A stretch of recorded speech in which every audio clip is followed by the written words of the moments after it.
আরও একটি ভ্লগে তোমাদের সকলকে জানাই অনেক অনেক স্বাগত। তো কেমন আছো তোমরা সবাই? আশা করছি সবাই খুব ভালো আছো, সুস্থ আছো, আর আমিও ভীষণ ভালো আছি। আজকে হচ্ছে বুধবার আর এখন বাজে সন্ধ্যে 7:30 মতো। আর আমি হয়ে নিয়েছি তৈরি, কারণ যাব হচ্ছে মেলায়। আর যেই মেলায় যাব তার নাম হচ্ছে ভুটিয়া মেলা। আর এই মেলাটার কথা আমি এত শুনেছি, কিন্তু আমার কোনোবার যাওয়া হয়ে ওঠেনি। তার কারণ এই মেলাটা শুধু পৌষ মাসেই বসে, পুরো 1 মাস ধরে এই মেলাটা হয়, তারপরে আর হয় না। আর আমার এর আগে কখনো আসাও হয়নি পৌষ মাসে। তো এইবার যখন এসেছি তার জন্য চলে এসেছি মেলায়। আর মেলাতে এসে আমি তো পুরো অবাক হয়ে গেছি, কারণ এখানে এত সুন্দর সুন্দর শীতের কালেকশান, মানে বাচ্চা থেকে শুরু করে বড় সবার মানে পাওয়া যায়।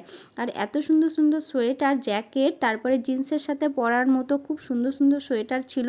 তো আমি তো যেটা দেখছিলাম সেটাই আমার পছন্দ হয়ে যাচ্ছিল। তো প্রথমে এসেই আগে ছেলের জন্য একটা দেখে নিলাম, তো ওর জন্য কেনা হয়ে গেছে। এবার দেখি নিজের জন্য মানে কি কিনি আর কি। আর এগুলো হচ্ছে টুপি, আর এই টুপিগুলোর নাম নাকি বউ টুপি। তো টুপিগুলোও খুব সুন্দর ছিল। আর এবার আমি আমার জন্য একটা দেখে নিচ্ছি। তো চলো দেখতে থাকো ভিডিওটা, আশা করছি তোমাদের ভালো লাগবে। যেহেতু মেলা প্রায় শেষের দিকে, তো অনেক কিছুই এখানে এখন পাওয়া যাচ্ছে না। বিশেষ করে বাচ্চাদের মোজা, বাচ্চাদের উলের যে প্যান্টগুলো হয় সেগুলো কিছুই এখানে পাওয়া যাচ্ছে না। তো আমি আগে জানতাম না যে এই মেলাটা 1 মাসই হয়, আমি ভেবেছি হয়তো অনেক দিন থাকে। তো এখন জানলাম যে 1 মাসই নাকি হয়। তা এখন তো প্রায় শেষের দিকে। তো যাই হোক, আমরা কেনাকাটা করে এখন বেরিয়ে পড়েছি। আর ওকে বলেছি আমাকে পরের বছর আবার এই মেলাতে নিয়ে আসতে। তো চলে এসেছি একটা শপিং মলে। আর এখানে না এসে এই পুতুলগুলো দেখে আমার এত ভালো লাগে, মনে হয় যেন অনেকগুলো পুতুল একসঙ্গে কিনে নিয়ে তারপরে বাড়ি চলে যাই। আমাকে এই পুতুলগুলো কিনে দিলে আমার আর অন্য কিছু কেনাকাটা লাগবে না আর কি। তো যাই হোক, সেটা তো আর এখনও দেবে না। তো যেটা আমাকে দেবে আমি সেটাই কিনে নিই। আর কুর্তির কালেকশানগুলো খুব সুন্দর ছিল, বিশেষ করে কালারগুলো। আমি তো যেটা দেখছিলাম সেটাই পছন্দ হয়ে যায়। আর আমার মানে এসব কেনাকাটা করতে ভীষণ ভালো লাগে কারণ আমার মনে হয় প্রত্যেকটা মেয়েরই কেনাকাটা করতে ভালো লাগে। তো যাই হোক, ওখান থেকে কেনাকাটা করে আবার বেরিয়ে পড়েছি। এবার কিনবো হচ্ছে ছেলের জন্য ব্যাগ। আর জানো তো, ও আমাদের সাথে বেরিয়েছেই মানে ওর স্কুলের ব্যাগ কিনবে বলে। ও বাড়ির থেকে বলে এসেছে যে ওকে যেন একটা স্কুলের ব্যাগ কিনে দিই এখান থেকে। তো যাই হোক, আমরা এখন চলে এসেছি ব্যাগের দোকানে। আর ও এখন ওর পছন্দ মতো স্কুল ব্যাগ মানে কিনুক, পছন্দ করুক। আর আমি দেখে নিই যে আমার জন্য কোনো ব্যাগ পছন্দ হয় কি না। তো এখানে ব্যাগগুলো না আমার সেরকম একটা পছন্দ হয়নি, শুধু পিঙ্ক কালারের ব্যাগটা একটু পছন্দ হয়েছিল। তো যাই হোক, সেটা আর কেনা হয়নি।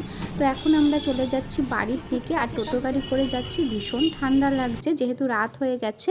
তো এখন প্রায় 10:30 মতো বেজে গেছে। তো আমি এসে তাড়াতাড়ি করে কোনো রকমের জামাটা চেঞ্জ করে নিয়েছি। তারপরে তোমাদের সাথে শেয়ার করছি যে সেদিনকে বিষ্ণুপুরের মেলা থেকে আমি কি কি কিনেছি। তো প্রথমেই জানো তো, আমি এই ডালের কাঁটাটা কিনেছি, কারণ এখানে আসার পরে ডাল রান্না করতে আমার ভীষণ অসুবিধে হচ্ছিল। তার জন্য একটা ডালের কাঁটা কিনে নিয়েছি দেখা মাত্রই। তারপরে কিনে নিয়েছি এই ঝুড়িটা। আর এই ঝুড়িটা আমি কিনেছি বিশেষ করে টিভির রিমোট, এসি রিমোট, এই রিমোটগুলো রাখার জন্য আমি এই ঝুড়িটা কিনেছি। তো এখন ভাবছি যে আর একটা কিনে নিলে ভালো হতো, বেশ অনেক কিছুই রাখা যায় এর মধ্যে। আর যে সেই কাচের কাপ প্লেটের দোকানটা যে ছিল, তো ওখান থেকে কিনে নিয়েছি এরকম ছোট্ট ছোট্ট দুটো কাপ। আর এই কাপগুলো না আমার কাছে আছে আর একটু বড় সাইজের, কিন্তু এই কাপটা দেখে খুব পছন্দ হলো। অনেক সময় কি হয়, বাচ্চারা না সেই মানে বড়দের চা খাওয়া দেখে চা খেতে চায়, তখন এরকম এই ছোট্ট ছোট্ট কাপে দিলে কিন্তু বেশ ভালো হয়। তো তার জন্য এই কাপ দুটো কিনে নিয়েছি। আর কিনেছি একটা ঝুড়ি। অনেক সময় আমরা যে পোলাও রান্না করি বা মানে এখন তো শীতকাল, পিঠে মিঠে রান্না হয়, তো চাল ভিজিয়ে যখন সেই ঝরানোর জন্য ঝুড়ি লাগে, তো এই ঝুড়িটাও আমি তার জন্য কিনে নিয়েছি। আর এই ঝুড়িটার দামও জানো তো খুব একটা বেশি নেয়নি, 100 টাকা মতো নিয়েছে। তো যাই হোক, এই ঝুড়িটা কিন্তু আমার অনেক কাজে লাগবে। আর কিনে নিয়েছি দুটো প্লেট। আর এই প্লেট দুটো আমি বাড়ি নিয়ে যাব না, যেহেতু এইখানে তো মানে বাসনপত্র খুবই কম। আর এই প্লেট, এরকম প্লেটে না তোমার অনেক সময় কিছু মানে সন্ধ্যাবেলায় খেলে তারপরে রুটি বা পরোটা এগুলো খাওয়ার জন্য এই দুটো প্লেটও কিনে নিয়েছি। তো প্লেট দুটো আমি এখানেই রেখে যাব, এটা আমি বাড়ি নিয়ে যাব না। আর আমার সব থেকে যেটা বেশি ভালো লেগেছে, বেশি পছন্দ হয়েছে, সেটা হচ্ছে এটা। দাঁড়াও তোমাদেরকে খুলে দেখাই, দেখো তোমাদেরও ভীষণ ভালো লাগবে।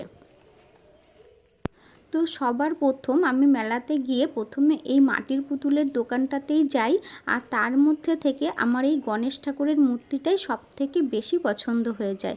আর তোমরাও দেখো এই গণেশ ঠাকুরটা কতটা কিউট আর কতটা সুন্দর। তো প্রথমে আমি একটা বৌদ্ধদেবের মূর্তি দেখছিলাম, তারপরে আর বৌদ্ধদেবের মূর্তিটা না নিয়ে তারপরে আমার বর বললো এই গণেশের মূর্তিটাই নাও, কারণ এটা খুবই সুন্দর লাগছিল। তো তাই দেখে ওর কথা শুনে আমি আরও গণেশ ঠাকুরের মূর্তিটাই নিয়ে নিই। আর এই মূর্তিটা নেওয়ার পরে না আমার দুটো মাটির ফটো ফ্রেমও পছন্দ হয়েছিল, কিন্তু সেগুলো আর নেওয়া হয়নি।